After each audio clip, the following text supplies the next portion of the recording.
Well, I don't know why I'm not seeing us on here. It looks like we're live on the top left corner there, Bernie. In StreamYard, it says live for 30 some seconds. Okay, well,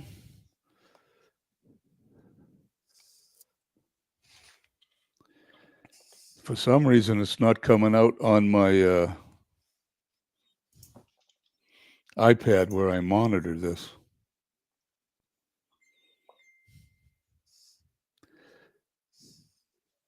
The internet is down at Beatles. He just sent me a message.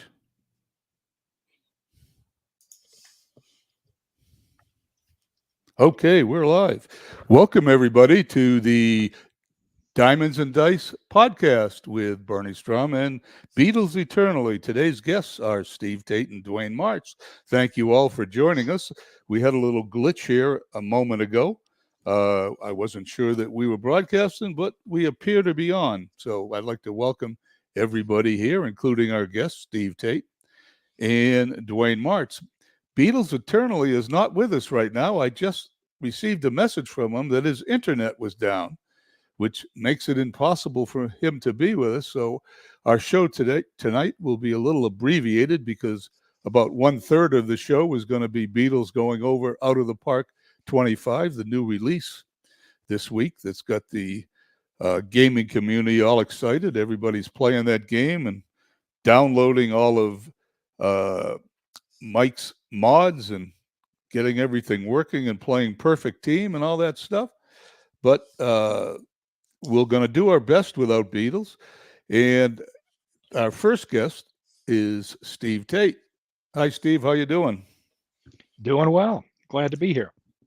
For anybody who is listening that's not familiar with Steve and our Field of Dreams League, Steve Tate and Big Clue, as he's known on line, has developed the Field of Dreams fantasy baseball league that I play in, and along with Steve Clue and 21 other owners of teams, and we have a 24 team.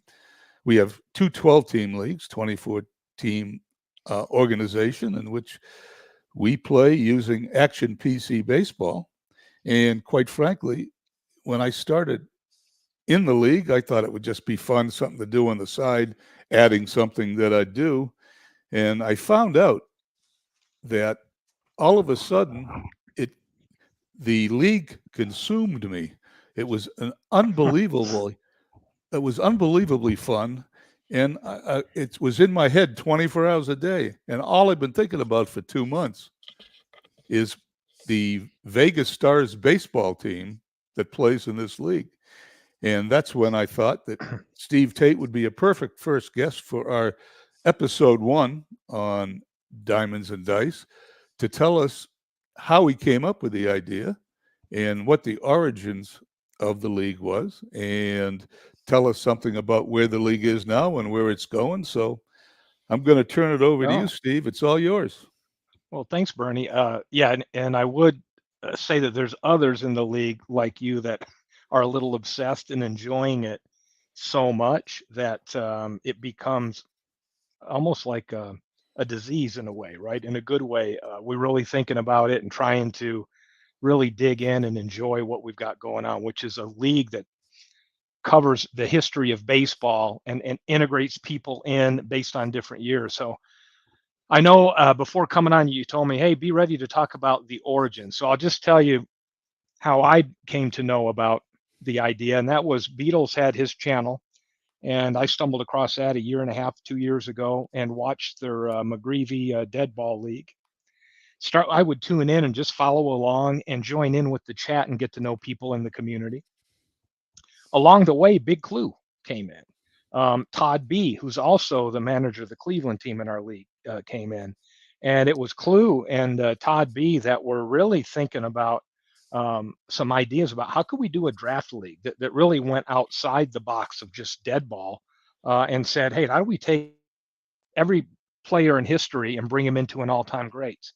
And many times people look at that and say, well, if you got 20 teams, let's draft whoever we want. And it's really just a loaded Hall of Fame best year league. So it was Clue that really kind of worked through some of the ideas of, wow, how could we bring in randomness, right? And the first idea was around, hey, well, let's just throw out a year and we'll put somebody to draft on the clock and say, here's your year. And let's say the random generator put up 1962. That person would then have 2 minutes to go on Baseball Reference, research a player from 1962, and then draft them. So we ran through some mock drafts online, just having a blast. And I think that was probably done 4 or 5 times. Then everybody said, hey, let's just get in a league. Why don't we do that with a league? So we ran a couple leagues like that. We called them the Howie Shanks League, named after an obscure baseball player that we stumbled across in a game. And we kind of built on that idea, meaning, wow, well, what would we do? And I know Clue, if I remember correctly, I remember him telling me, he said, hey, the one thing I would love to have is really have it be team based, right? Where you could not just have the whole year to go pick, but maybe you get focused on a year and a team and you got to pick a player from there. And then it kind of went on to, well, how about if you just get a team? You get a year and then you got to go draft a team, and then you can build your team for maybe 2 or 3 teams that you would end up drafting. And then it grew into, how do we generate these random years across time? So it's really started with conversation online, experimenting with what it might be like to draft, and then just building on that to what it could be as far as trying to get history of baseball represented. Meaning, when we go and research for the draft, we're learning about players from years we may not take on in a replay. So, somebody may be doing specific years or a team they like, and this league really requires you to look at all of baseball history and dig in and find out what players are on what teams. And now we've got our Field of Dreams. We're in season 2, and it's really, I think in our first season, what do we have? You drafted 3 teams from random years and then made your 30-man roster out of that. And now we've got the 15 keepers. So from year to year, you can keep 15, which has been a blast. Clue was also, I think we had a conversation once about progressing. Like if you've got 1968 Johnny Bench and you keep him, then you go on to 1969. And then in a conversation with Clue, we had a discussion about that and threw out the idea of, what if you could choose to go forward or backwards? So let's say one of the random years we have, and we've had it in our league, is 1969, right? And you draft Roberto Clemente.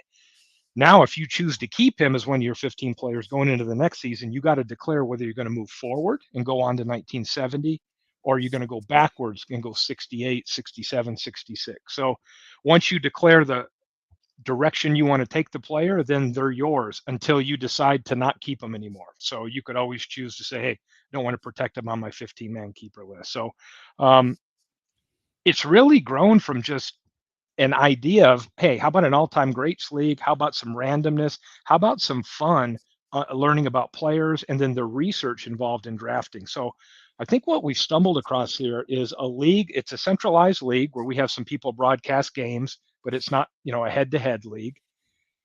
There's the research of the draft when you know the years. There's assembling your team. There's trading. There's setting your manager lineups. There's postseason, and then there's, oh gosh, let's get ready and get our keepers together and figure out what the seasons are going to be for the next year and go into that. So there's always some fun strategy to be had, whether it's game, during the season, drafting, all that good stuff. One of the things that I found fascinating is not only do you learn about the history of baseball, because you have to investigate what teams and then what players on those teams.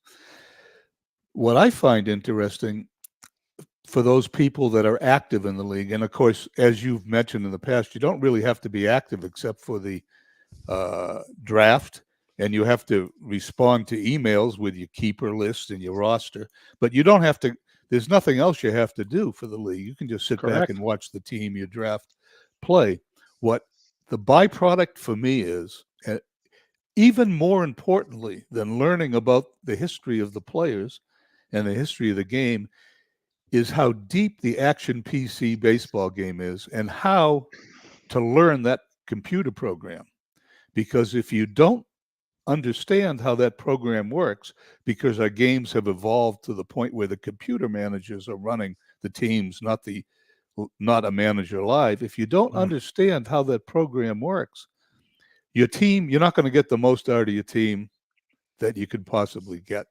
So for me, understanding Action PC baseball, and I'm learning something about it every day, is fascinating. Yeah, I agree. And, I've been beta testing in the recent years for them. And I've got to say, this league has required me to go in and really pay attention to some of the features that I hadn't for years. It had been many, many years, probably 15 or more, since I was in any type of a draft league with other owners where I had to, get a manager file, export it, and back then we'd download the file and everybody would play their, I think, the away games. But I had never really touched a lot of the features, and I hadn't realized till about last year how deep it was. And then with all these options you have now to go set up your team, it can be overwhelming. And I know Dwayne and I were chatting here a little bit earlier about how there's so many options. You kind of don't know which one prioritizes over the other, right? Sometimes you can give several instructions, and you got to make sure that you're not conflicting one of the earlier instructions. So what I've really loved in the last year or so, since we've moved on into this league, is it's required me to dig in. Others in the league might have a question about ballpark impacts or what about this feature, and then that prompts me to go dig around and learn about the game that I've been playing for 20 plus years. I think I got it when it first came out in 2003 or something like that, I want to say. So I think I've been playing Action for about 20 years. Basketball was the first game I had, but Well, I learned stuff all the time.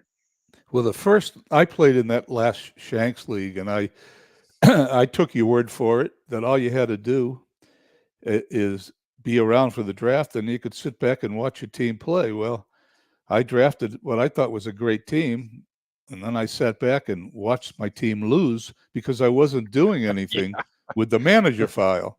And MV, who is online here with us tonight, who has the distinction, correct me if I'm wrong, he's won 3 different leagues of this type of iteration. Is that In our correct? community, he is a declared champion. Yes, he's won a couple.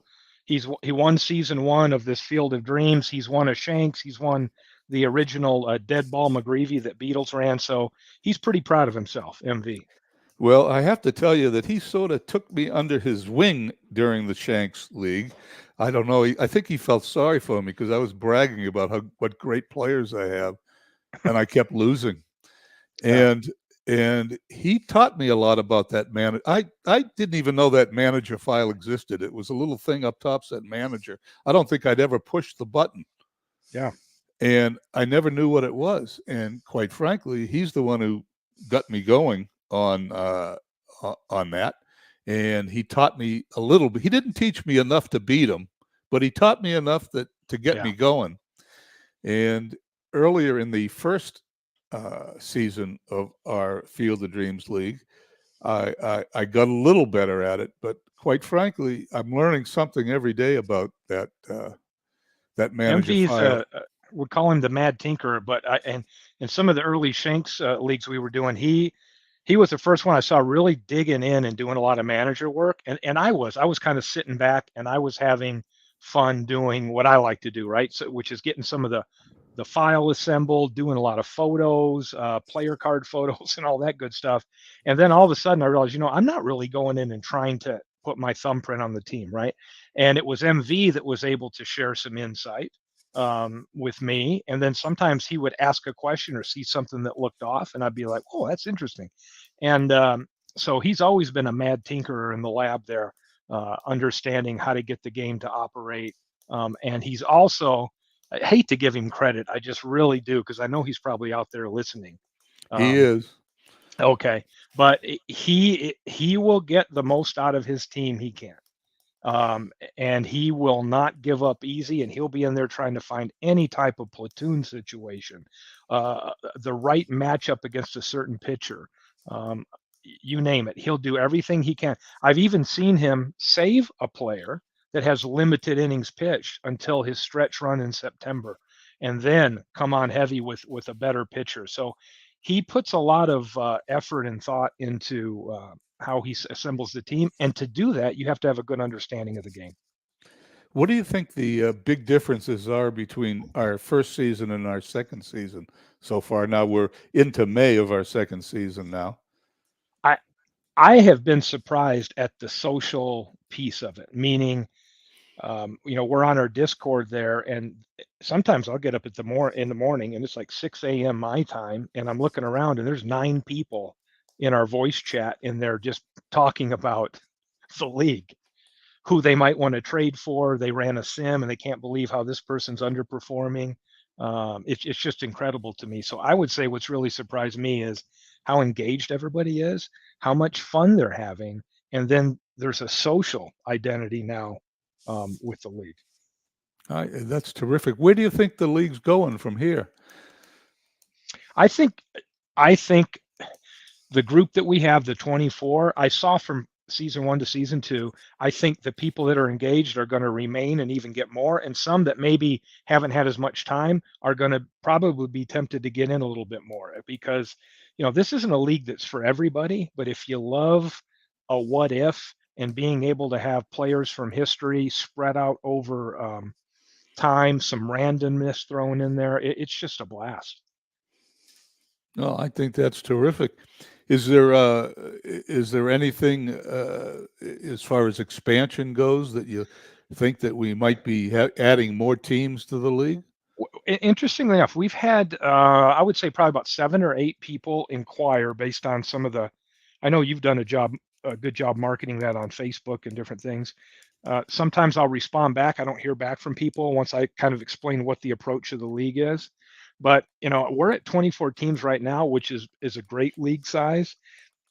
We have the ability to grow to I think 28 or even 32 teams.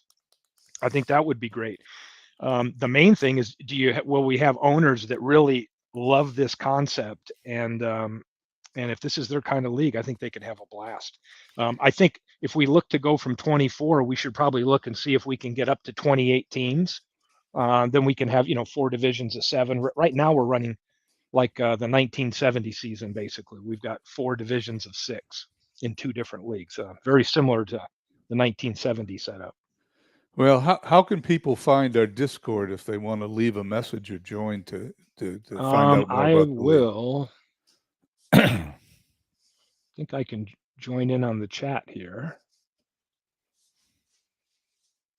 Well, I don't know. Let me do that. Maybe you or Dwayne or somebody that's in here on the league could drop our Discord. It is the Field of Dreams Discord that we use for our league. If anybody, feel free to drop that in there. Okay.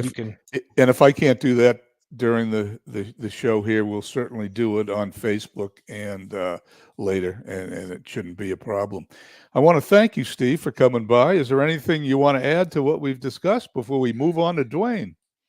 No, I just think again, I appreciate everybody. Big Clue and I have had a blast with this league. I do a lot of the assembling the file and doing pictures, but Clue he's the brains behind everything when it comes to the tracking, the Excel sheets, coming up with eligible years for the draft, and making sure we've got records and all that good stuff. So I think in talking to him, I just like to say both of us are really surprised at just how enthusiastic everybody is. And I don't know if everybody's significant others is enthusiastic about this league as we are, but it can be time consuming. My issue with that. Yes. I get up at 4 o'clock in the morning. Sometimes I can't sleep. I come down to my office. I put my headphones on, and since I'm on the West Coast, there are several people always in the Discord, and I start talking, and my wife sticks her head in my office and says, "You're crazy." Yes, I hear it too. But it's amazing. Anyway, no, it's been a blast. Anyway, thank you for your time, Steve. Please feel free to stay on if you want. You can drop off if you want. We're going to talk to Dwayne March next about the wonderful projects that he broadcasts on YouTube and his YouTube channel. Last year, his 1961 season, and he's got a new project with APA, the Master Game, that he's broadcasting now, along with his World Series project. So, Dwayne, I guess I'm going to kick it to you. I'm going to ask a couple of questions first, Dwayne. Sure. how did you get? What made you get started in doing the 1961 project online, and what was the reason you started to do it? And why do you broadcast every game online? I notice you don't broadcast any. We don't miss any. So if you want to catch all 162 of the New York Yankees and Braves games, you certainly can do that on your channel. So that's my first question. Well, I had the 61 season already purchased, Bernie. And then I was watching Dave Gardner talk about Digital Diamond version 10 that was coming out in the middle of the year with a board game companion. And I'm like, that sounds awesome, because back when I was 14, 15 years old, I actually enjoyed sitting down and getting the old notebook out and adding up the stats and keeping them by hand. But the older I got, the more I realized I'm spending hours and hours adding up stats and not playing, and I wanted to play. So I kind of got out of doing that. And then when that Digital Diamond came out, I'm like, it was 2 or 3 months before the version 11 was supposed to come out. So I waited until March and bought that version 11 and input all the stats, all the ratings from APA into that. And it was just like a light clicked on, and like, this is awesome. I can play my favorite game of APA. Digital Diamond does the stats for me, and it simulates the other games that I'm not playing. So then I can also look at the standings. I can look at 61. I can look at the home run race. So it was just awesome. So that's why I picked 61 to start out with. And then the reason I started the YouTube channel was a selfish reason.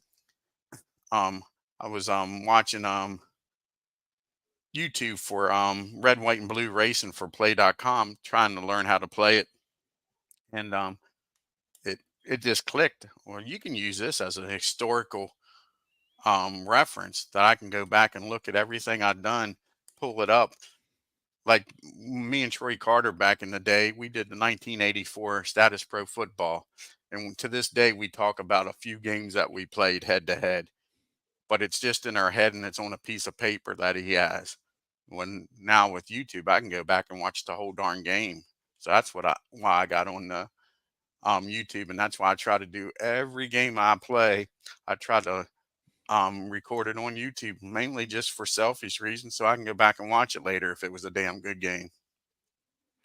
Was there any reason you decided in your second project to switch to the Master APA game from the basic? Ken Castro, I got to give it to my buddy. Ken Castro was in my ear. I owned the old Master game, Bernie, the old big boards that took up half a table, and he's like, "You should try the Master game, Dwayne. It's not that bad." I'm like, "It's been 15 years, Ken, since I've done the Master game." So I bit the bullet in order to get the smaller booklet, ordered it, and it just amazed me how quick it came back.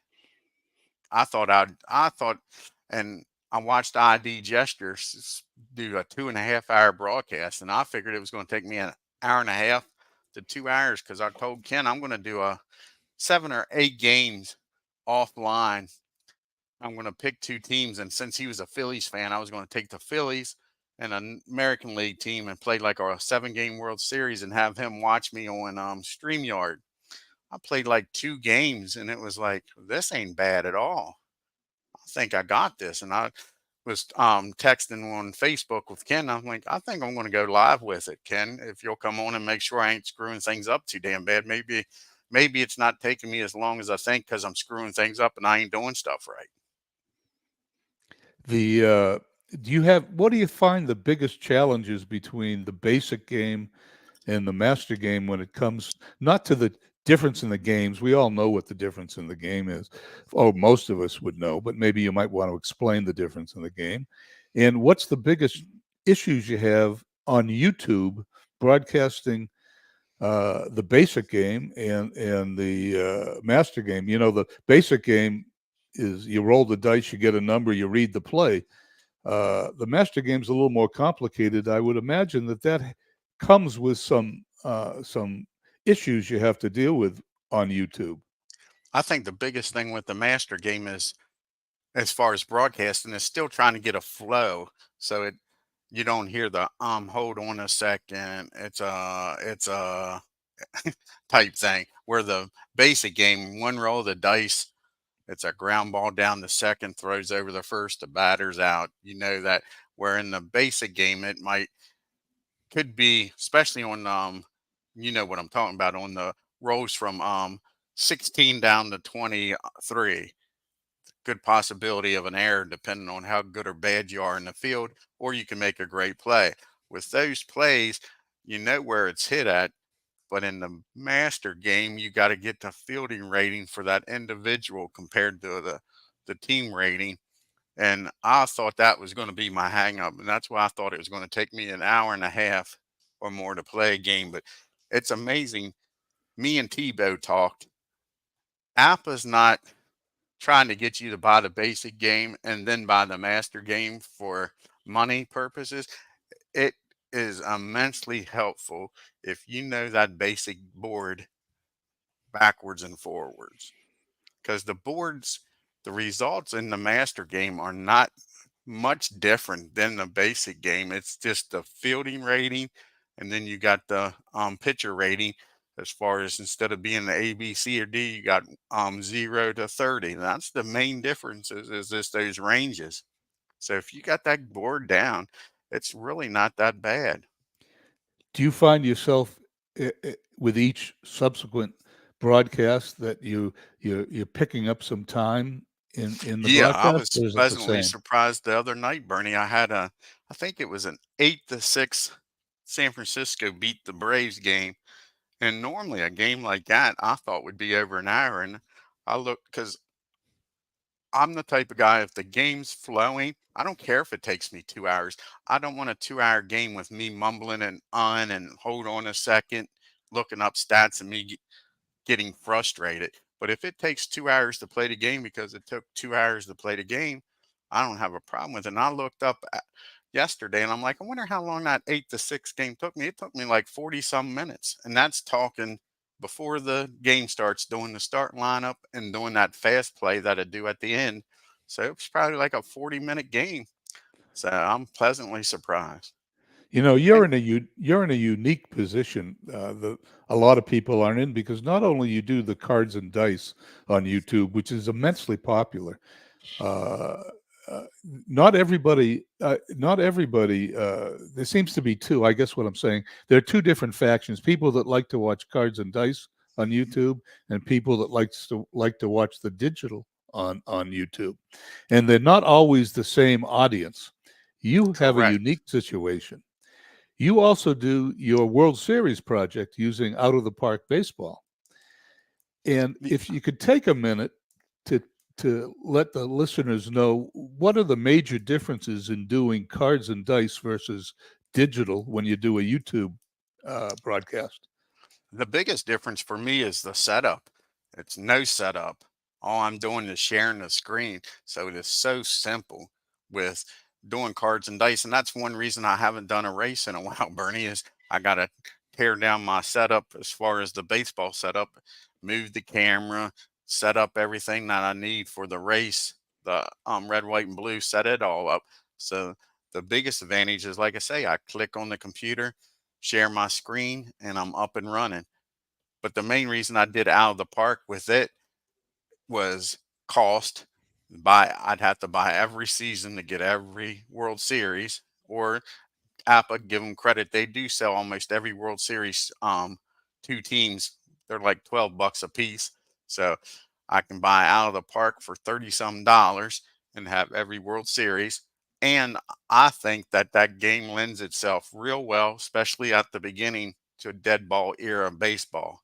And I think it comes across real good. The graphics are awesome. So that's why I picked to do that instead of using cards and dice for it. Well, do you have any ideas on? And I don't want you to get ahead of yourself. I'm not even sure you've given it any thought. We've never talked about it, but what are your plans for the future? I know that you're doing the Yankees and Braves with the APA Master Game now, and you're doing the World Series. But do you have any plans for anything else, or are you just going to try to get back to doing some more NASCAR racing?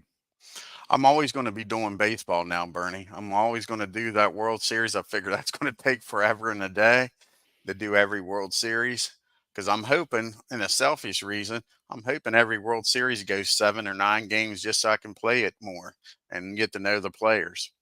And you and Beatles kind of talked me into season wise, just do what I want and play who I want.